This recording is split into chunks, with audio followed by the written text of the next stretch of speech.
Hola, bienvenidos al podcast de Halo Miami. Aquí encontrarás curiosidades, historias, personajes históricos y problemas a los que se enfrenta la sociedad estadounidense. Desmitifico el sueño americano y la vida en este país sin estado del bienestar, pero qué bien se venden. ¡Empezamos!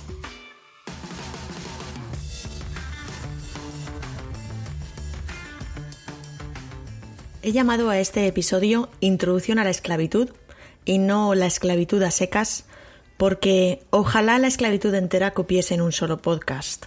Pero por desgracia, este tema tiene tantos matices y tanta profundidad que yo, sin ser historiadora ni mucho menos, me voy a limitar solo a dar algunas pinceladas sobre esta parte de la historia, que además es una historia que todos conocemos o que creemos conocer muy bien, pero en realidad, ¿cuánto conocemos acerca de la esclavitud?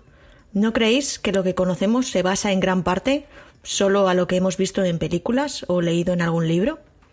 ¿Que nuestro conocimiento sobre la esclavitud más o menos se reduce al hecho de que durante un tiempo hubo tráfico de esclavos procedente de África a Estados Unidos y que trabajaban en los campos a cambio de nada hasta que se prohibió esta práctica después de la Guerra Civil? ¿Y qué más sabemos sobre esto? ¿Que la esclavitud dejó una cicatriz profundísima en la sociedad americana y que el racismo es, más de 100 años después de su abolición, uno de los principales problemas? Todo eso es verdad, pero solo es la superficie. Y aunque este podcast no pretende ni de lejos resumir la esclavitud en media horita, porque yo intento siempre simplificar los temas todo lo posible, pero es que hay temas como este de la esclavitud que ya os digo que da para muchísimo más. Yo a lo que aspiro con este capítulo es a contaros algunas curiosidades sobre la práctica de la esclavitud y su relación con lo que es hoy Estados Unidos como país. La esclavitud marcó la economía del país para siempre y eso principalmente es de lo que os voy a hablar hoy. Pero vamos a empezar por el principio. ¿Cómo comenzó la esclavitud en este país? Bueno, pues España y Portugal tienen mucho que ver aquí. En Estados Unidos lo que se estudia es que los primeros esclavos llegaron desde Luanda, ahora la capital de lo que es hoy Angola, en el año 1619, cuando el pirata de White Lion, el león blanco, los trajo hasta la colonia británica de Jamestown, en el estado de Virginia. Este pirata, a su vez, había capturado a estos esclavos en medio del mar, atacando a un barco portugués llamado San Juan Bautista, que iba de camino desde Luanda a la colonia española de Veracruz, México.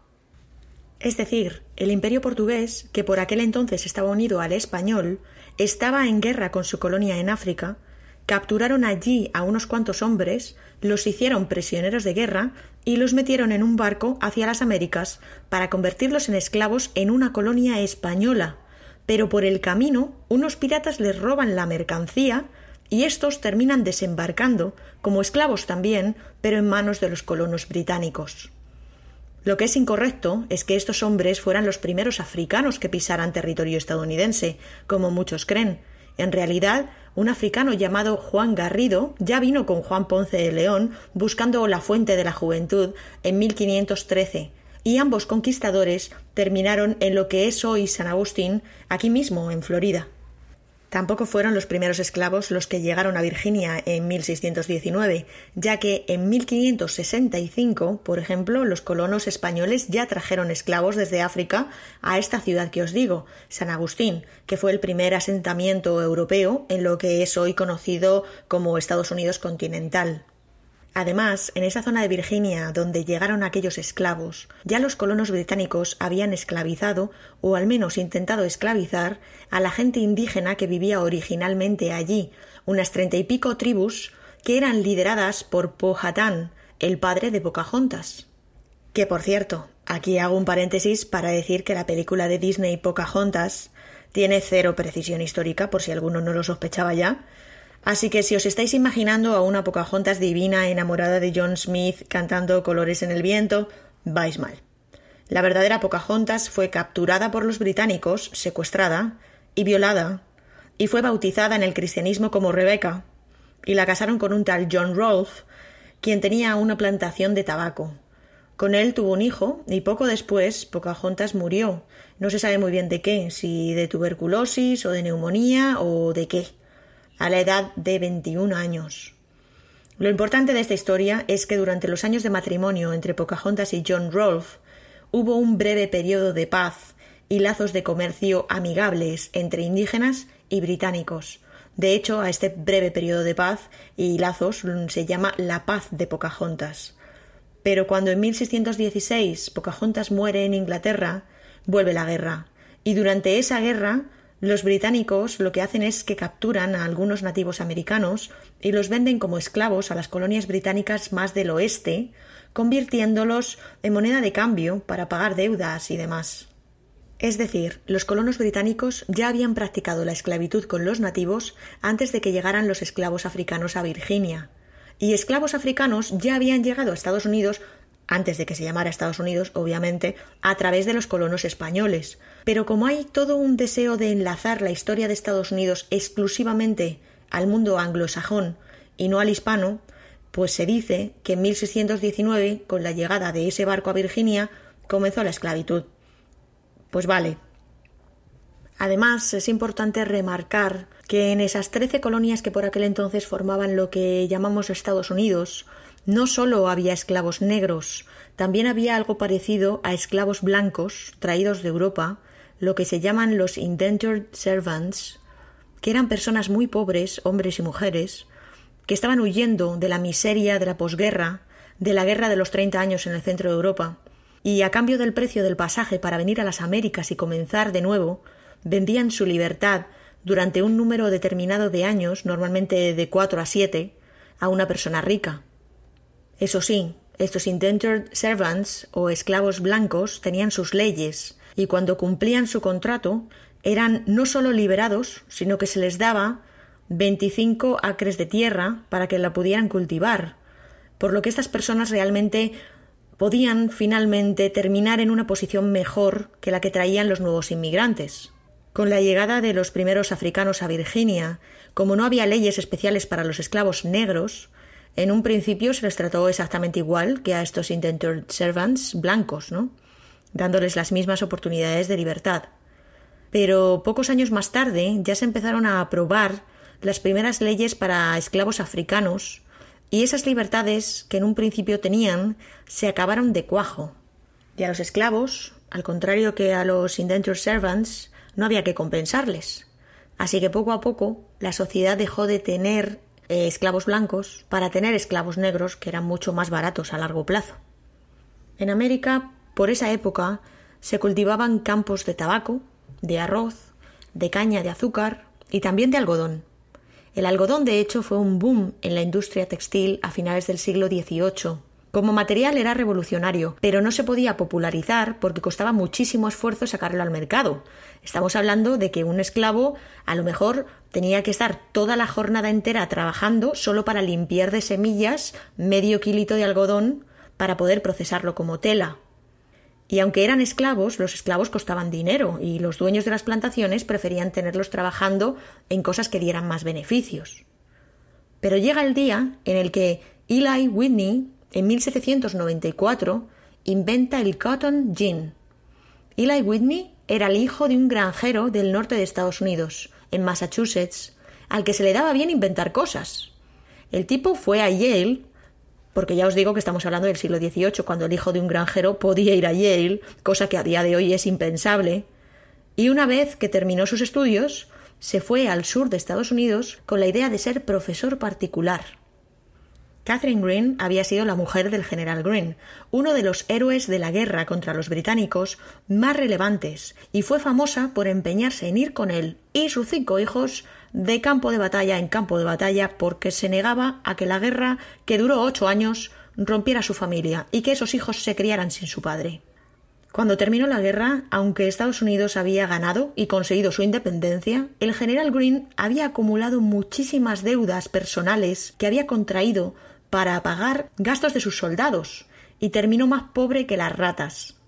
Por tanto, el general mudó a toda su familia desde Rhode Island, donde vivían, al norte del país, a una plantación en Georgia, en el sur, o como dicen aquí, el Deep South, el sur profundo, con el plan de vivir gracias al cultivo de arroz y así poder ir pagando sus deudas. El plan era bueno, pero cuando ya estaban todos asentados en Georgia, va el general Greene y se muere de un golpe de calor.